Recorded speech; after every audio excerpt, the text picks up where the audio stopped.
আসসালামু আলাইকুম রহমতুল্লাহি ওবরকাতুহু। সম্মানিত দর্শক, যে বিষয়টি নিয়ে আলোচনা করছি এটি হয়তো অনেকের কাছে খুব আশ্চর্য লাগতে পারে যে ১৭ বছর পর বিএনপি ক্ষমতায় এসছে। যেদিকে তারেক রহমান সাহেব তাকাচ্ছেন সেদিকে সব জ্যোৎস্নার আলোতে প্লাবিত হয়ে যাচ্ছে। যেদিকে বিএনপির নাম উচ্চারিত হচ্ছে সেদিকে শুধুমাত্র গোলাপের বাগান ফুটে যাচ্ছে, চারিদিকে সুবাস মৌ মৌ করছে। তো সেখানে বিএনপি কেন ইতিহাসের সবচেয়ে খারাপ সময় পার করছে, এই কথাগুলো নিয়ে আলোচনা করব।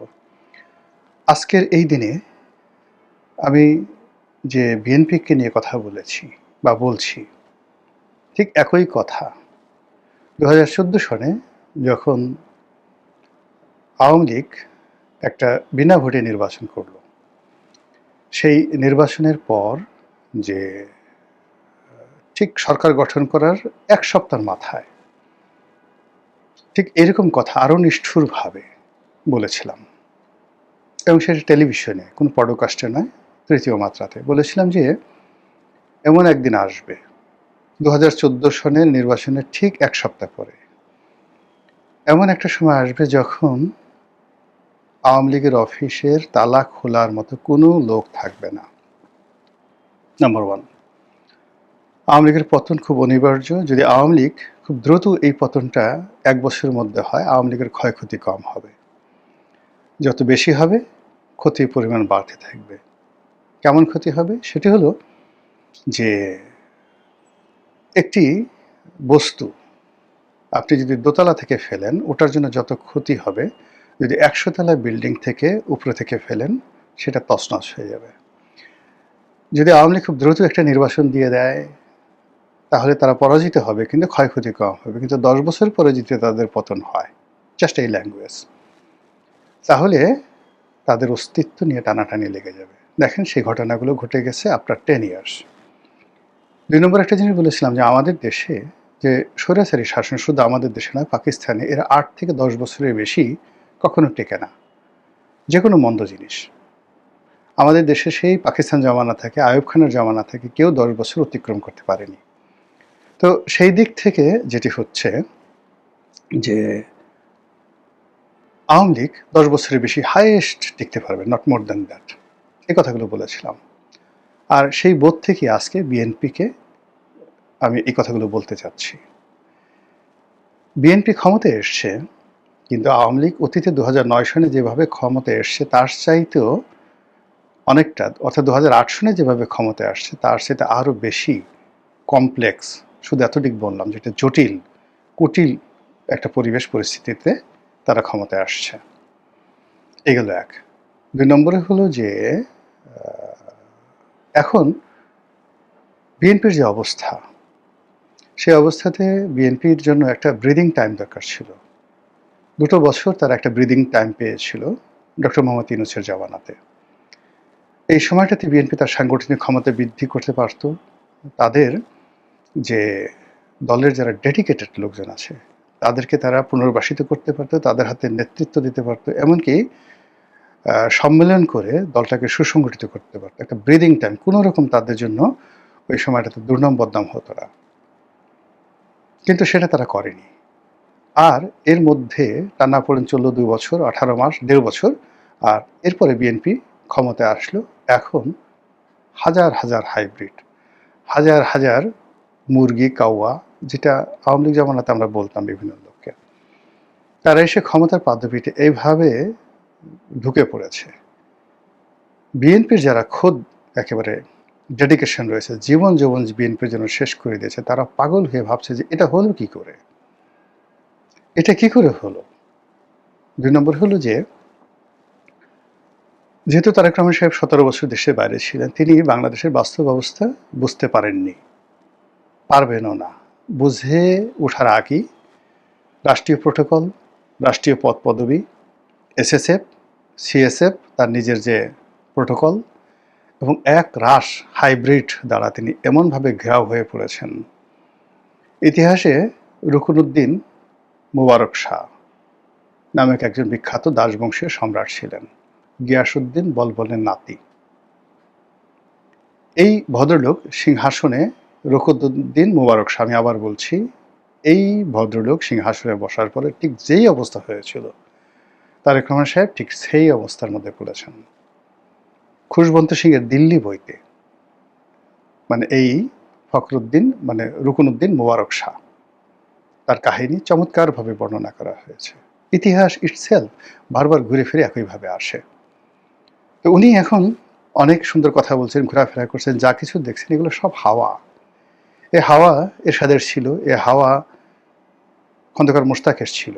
খন্দকার মোশতাক ক্ষমতায় বসছে, আওয়ামী লীগের বড় বড় নেতারা গিয়ে পা ধরে সালাম করে উপর হয়ে বসে পড়েছে তার মন্ত্রিসভায় স্থান পাওয়ার জন্য। হাতে গোনা দুই একজন রিফিউজ করেছে। খন্দকার মোশতাকের কথা বললাম, এই একই হাওয়া শহীদ প্রেসিডেন্ট জিয়াউর রহমানের ছিল, একই হাওয়া এরশাদের ছিল, একই হাওয়া বেগম জিয়ার ছিল। হাওয়া ক্ষমতা যেদিকে যায় হাওয়া সেদিকে প্রবাহিত হতে থাকে। এই হাওয়ায় যারা বিভ্রান্ত হয় তারা সবাই ক্ষতিগ্রস্ত হন। তা সে যিনি হাওয়ার মালিক, যিনি হাওয়া দেন তিনি, অথবা যারা এই হাওয়ায় যারা গা দুলাতে থাকেন তারা সকলেই কিন্তু ক্ষতিগ্রস্ত হন। তো সেই দিক থেকে এখন বিএনপি যে স্পর্শকাতর অবস্থায় রয়েছে তার মানে একটা নির্দিষ্ট জায়গাতে, আপনার ধরেন একটা দেহ আইসিইউতে ছিল দীর্ঘদিন, হঠাৎ করে সে আইসিইউ থেকে তাকে ছেড়ে দেওয়া হলো, বলা হলো তুমি 80 কিলোমিটার বেগে দৌড়াও। আইসিইউতে 17 বছর থাকার পর একটা মানুষকে যদি দৌড়াতে বলা হয়, তার অবস্থা যা হয় বিএনপির অবস্থা একই অবস্থা। কিংবা ধরুন একটা মানুষ দীর্ঘদিন ধরে বিছানায় শুয়ে আছে, উঠতে বসতে পারে না, ঠিক সেরকম একজন মানুষের মাথায় আপনি 1 মণ ওজন দিয়ে দিলেন, 2 মণ ওজনের একটা বস্তা দিয়ে দিলেন, দৌড়াও। বিএনপির অবস্থা একই অবস্থা হয়েছে। ফলে আনন্দ খুব ক্ষণস্থায়ী আনন্দ। একটা শিশুর হাতে একটা বেলুন দিলে শিশুর যেভাবে লাফায়, এখন রাষ্ট্র ক্ষমতা বিএনপির জন্য ওইরকম একটা বেলুনের মতো হয়ে গেছে, ফাঁপা বেলুন। না আছে অর্থ, না আছে প্রশাসন, না আছে কোনো কিছু, নাথিং। চারিদিকে শুধু চক্রান্ত, হাহাকার, সব কিছু। ঠিক এরকম অবস্থায় যদি একটা দেশকে নেতৃত্ব দিতে হয়, তাহলে ঠিক নেপোলিয়ন বোনাপার্টের মতো একজন মহামানব দরকার। তারেক রহমান সাহেব নেপোলিয়ন বোনাপার্ট হতে পারবেন, বা তার কি সেই বিশ্বাস আছে? তিনি কি নেপোলিয়ন বোনাপার্ট সম্পর্কে স্টাডি করেছেন?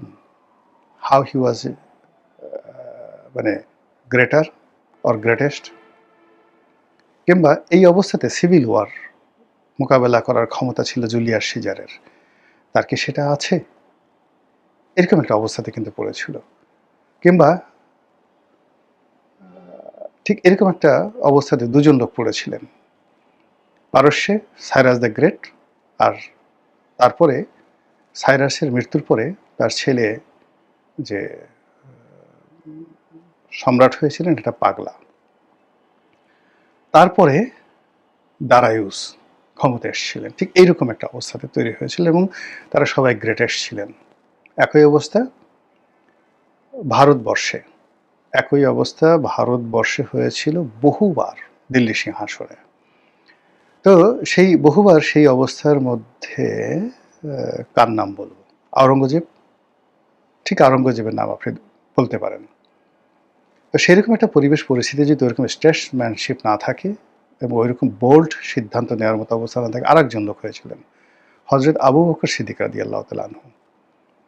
আল্লাহ রাসূলের ওফাতের পরে টোটাল মদিনা রাষ্ট্র ভেঙে তছনছ হয়ে যাচ্ছিল, ঠিক ওই অবস্থাতে একদম নরম সরম মানুষ, তার কিচ্ছু ছিল না, না ট্রেজারি, না মিলিটারি, না কোনো কিছু, কেবলমাত্র দৃঢ়তা দিয়ে হজরত আবু বকর সিদ্দিক রাদিয়াল্লাহু তাআলা আনহু যেভাবে একটার পর একটা যুদ্ধ করে গেছেন, যেভাবে তিনি মদিনা রাষ্ট্রকে কায়েম করেছেন, যেভাবে খেলাফত প্রতিষ্ঠা করে গেছেন, ঠিক ওই রকম দৃঢ়তা না থাকলে এই মুহূর্তে বাংলায় যা কিছু হচ্ছে এটা ক্রমশ আমাদের ক্ষতি বাড়িয়ে দিচ্ছে।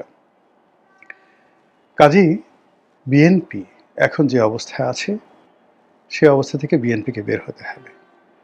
এখন যে অবস্থায় আছে বিএনপি, সেই অবস্থা থেকে বিএনপিকে যদি ঘুরে দাঁড়াতে হয় তাহলে তাকে ইতিহাস থেকে শিক্ষা নিতে হবে, দার্শনিকতা লাগবে, জ্ঞান লাগবে, গরিমা লাগবে।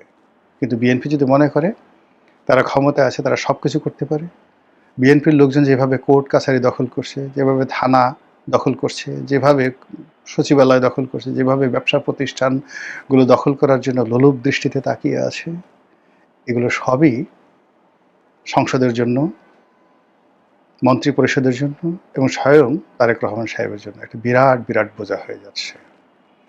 অপারেশন ক্লিন হার্ট দিয়ে এগুলো দূর করা যাবে না।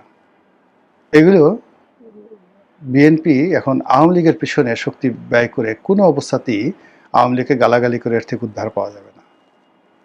যে দায়িত্ব তাদের উপর অর্পিত হয়েছে, তারা এ দায়িত্ব ডক্টর মোহাম্মদ ইউনূসের উপর দিয়েও তারা পার পাবে না। কাজেই তাদেরকে এই মুহূর্তে এ দায়িত্ব বহন করার মতো যোগ্যতা অর্জন করতে হবে, দৃঢ়তা অর্জন করতে হবে। আদারওয়াইজ মানে বাঘের পিঠে চড়ে কান চুলকালে যে অবস্থা হয়, ঠিক সেরকম একটি অবস্থা তাদের জন্য তৈরি হয়ে গেছে। মহান আল্লাহ আমাদের সবাইকে হেদায়েত দান করুন এবং হেফাজত করুন। আসসালামু আলাইকুম ওয়া রাহমাতুল্লাহি ওয়া বারাকাতুহু।